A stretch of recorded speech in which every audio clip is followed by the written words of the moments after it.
जब बंडल छोटा हो तो आप इसको उठाकर इसके साइड चेंज कर सकते हैं ताकि आप आसानी के साथ दोनों साइडों से बेल लें। जब बंडल हाफ जो है वो तैयार हो जाए तो फिर आप बेलने के साथ इसको दो साइडों से बेल लें। आप इसको लंबाई में भी बेलते जाएं और चौड़ाई में भी बेलते जाएं। कभी आप इसको लंबाई में बेलें, एक दफ़ा लंबाई में बेलें और एक दफ़ा आप इसको चौड़ाई में बेलें। देखिए इस तरह बेल कर आप इसके बड़ी सी रोटी बंडल जो है वो तैयार कर लें। अब आप एक गिलास लें या आप डिब्बे का ढक्कन ले लें, कोई भी इस तरह का गोल सा सांचा ले लें। इसको आप रोटी की एक साइड से इसको ऊपर रख कर घुमाएं तो इस तरह ये छोटी छोटी रोटियां जो हैं वो स्नैक्स जो हैं इसके निशान जो हैं वो लगते जाएंगे। इस तरह आप इसको साथ साथ रख के घुमाते जाएं और इसके स्नैक्स जो हैं वो निकालते जाएं। इसी तरह आप बाकी सारी रोटी को इसके ऊपर रख कर घुमाते जाएं और स्नैक्स निकालते जाएं। देखें इस तरह आप आखिर तक इसके स्नैक्स जो हैं वो निकाल लें। अगर घुमाते हुए कोई हिस्सा साथ जुड़ गया हो तो आप इसको छुरी के साथ अलग कर लें। इस तरह आप सारे स्नैक्स जो है वो निशान लगाने के बाद अब आप रफ आटे को उठाकर अलग कर लें। देखें आसानी के साथ आप रफ आटे को अलग कर सकते हैं और हमारे पास कितने ज़्यादा ढेर सारी रोटी जो हैं वो तैयार हो चुकी हैं। इनको उठाकर एक साइड पे इकट्ठा कर लें।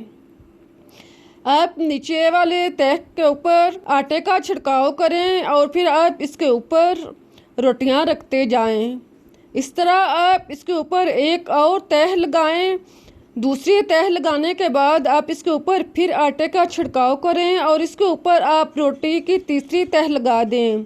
जितनी भी तह आपने लगानी है इसके ऊपर आप आटे का मैदे का छिड़काव करें और तह को लगाते जाएं। इस तरह रोटियां जो हैं स्नैक जो हैं वो जुड़ेंगे नहीं। इसको आप इकट्ठा करके एक साइड पे रखें। अब आप एक रोटी लें, इसको आप साइडों पे कट लगा लें। छुरी के साथ आप इसको कट लगाएं और इसके आप कटे हुए हिस्से को हाथ के साथ अलग कर लें। आप छुरी को पहले एक साइड से और फिर आप इसको दूसरी साइड से रखकर इसके कट लगाते जाएं। इस तरह हमारे पास इस तरह के कट जो हैं स्टाइलिश जो हैं वो तैयार हो जाएंगे। इसी तरह आप सारी रोटी के किनारों के गिर्द कट लगाएं। इस तरह हमारे पास स्टाइलिश सा स्नैक जो है वो तैयार हो जाएगा। देखें हमारे पास इस तरह का स्नैक जो है वो तैयार हुआ है। इसको आप एक साइड पे रख दें। अब मैं आपको एक और रोटी को कट लगा के दिखाती हूँ ताकि आपको बनाते हुए मुश्किल पेश ना आए और आप आसानी के साथ बना सकें। आप छुरी को एक हाथ से एक साइड से कट लगाएं और फिर आप इसको इसी हाथ से दूसरे सामने वाली साइड से रख कर कट लगाएं तो इसी तरह आप आसानी के साथ एक से दो रोटियों में लगाने में मुश्किल पेश होगी। फिर आप आसानी के साथ कट जो हैं वो लगा लेंगे। आहिस्ता आहिस्ता प्रैक्टिस होती जाएगी और आप कम वक्त में बहुत से स्नैक्स जो हैं वो तैयार कर लेंगे। आप इसको इस तरह भी तैयार कर सकते हैं, लेकिन मैं आपको एक और तरीका बताती हूँ। अगर आपको ये तरीका मुश्किल लगे तो आप इस तरह से स्नैक्स तैयार कर लें। इसके लिए आप इस तरह का कोई भी सांचा लें। अगर छुरी के साथ नहीं लगाना चाहते तो इस तरह का आप सांचा लें, इससे आप कट लगाते जाएं। इस तरह आप आसानी से कट लगा सकेंगे, तैयार कर सकेंगे। देखें आप इसको छुरी के साथ भी तैयार कर सकते हैं या इस तरह भी आप तैयार कर सकते हैं। अब मैं आपको बताती हूँ, अगर आप कम वक्त में ज़्यादा काम करना चाहते हैं तो आप एक के बजाय 2 से 3 रोटियां लें। इसको आप ऊपर नीचे रख कर इसकी तह लगा लें, लेकिन तह के अंदर आप थोड़ा सा आटे का छिड़काव करें ताकि रोटी को कट लगाते हुए ये जुड़े नहीं। फिर आप इसको साइडों से कट लगा लें। जब मुकम्मल तौर पर कट लगा चुके हों तो फिर आप इसको तह को अलग-अलग कर लें। इस तरह आप कम वक्त में ज़्यादा काम जो है वो ख़त्म कर सकेंगे। इस तरह आप सारे स्नैक्स जो हैं वो कट लगा के तैयार कर लें। अब जो इसके अंदर से कट के अंदर से मैदा बचा है इसको आप दोबारा से इकट्ठा करके मुट्ठी बनाकर बेल लें और इसके आप स्नैक तैयार कर लें।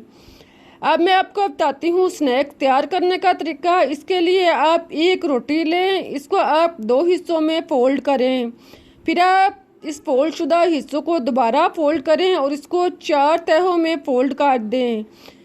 इसको फोल्ड करने के बाद अब आप इसको स्टिक के साथ बांध दें। इस तरह की स्टिक जो बाज़ार से आसानी से मिल जाती है वो आप ले लें। इसको आप इस तरह बांध लें।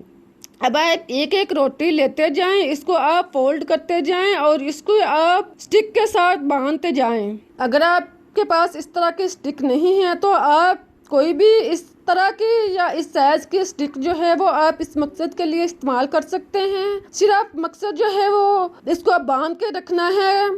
आप इस तरह रोटियां जो हैं वो बनाते जाएं और सारे स्नैक जो हैं वो तैयार करते जाएं। इसको तैयार करने के बाद अब आप घी या ऑयल को गरम करें। जब अच्छी तरह गरम हो जाए, लेकिन ख्याल रहे कि आपने ज़्यादा गरम नहीं करना।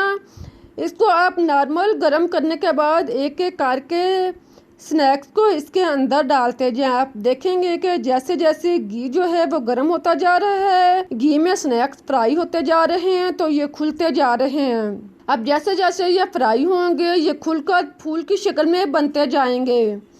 आप इसको हरकत दें, चम्मच के साथ इसके ऊपर घी या ऑयल डालें ताकि ये अंदर तक क्रिस्पी ब्राउन हो। इसके आप साइड चेंज करें, एक साइड से आप दूसरी साइड इसकी चेंज करें। इसी तरह आप इसको हरकत देकर चारों साइड से इसको अच्छी तरह ब्राउन करें। साथ में आप चम्मच के साथ इसकी तहों को खोल भी सकते हैं। अब ये स्नैक जो है वो टूटेगा नहीं, ख़राब नहीं होगा। आप इसको जिस तरह चाहें फ्राई करें, ये फूल की शक्ल में बनेगा लेकिन ये ख़राब नहीं होगा। आप इसको इसी तरह फ्राई करें यहाँ तक कि ये ब्राउन हो जाएं, क्रिस्पी ब्राउन हो जाएं।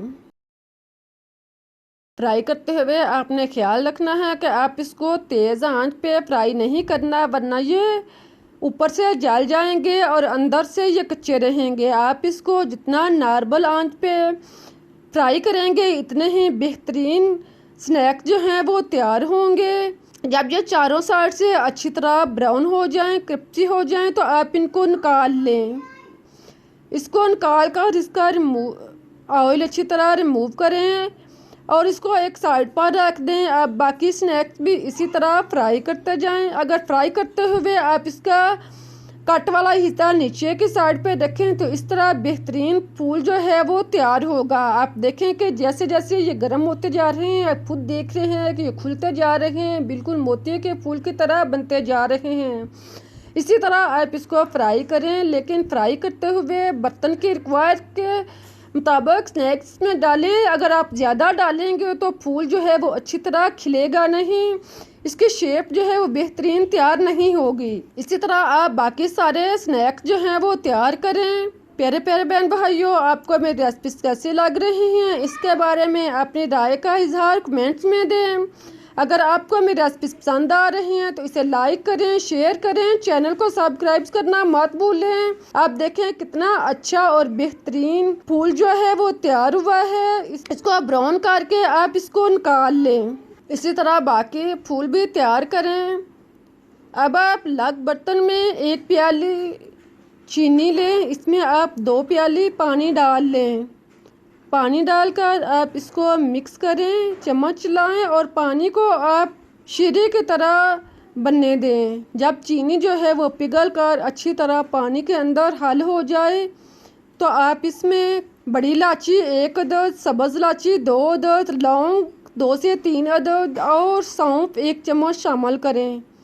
इन सारी चीज़ों को डालकर आप मिक्स करें, चम्मच चलाएं और इसको आप मिक्स होने दें। अब आप चाशनी को गहरा होने तक पकाएं, लेकिन ख्याल है कि आपने इसको ज़्यादा गहरा नहीं करना, मोटा नहीं करना। इसको आप हाथ के साथ चेक कर लें, जब हाथ साथ हल्का सा चिपकने लगे तो चूल्हा बंद कर दें। अब आप देखें कि कितने अच्छे क्रिस्पी स्नैक जो हैं वो तैयार हुए हैं। इसकी आप स्टिक जो है वो निकाल कर अलग कर लें। आप इसको इस तरह भी चाय के साथ ले सकते हैं, इस तरह भी ये बहुत ही मज़े के स्नैक्स हैं। लेकिन अगर आप इसको मीठा बनाना चाहते हैं तो इसके लिए आप इसको चाशनी में डाल लें।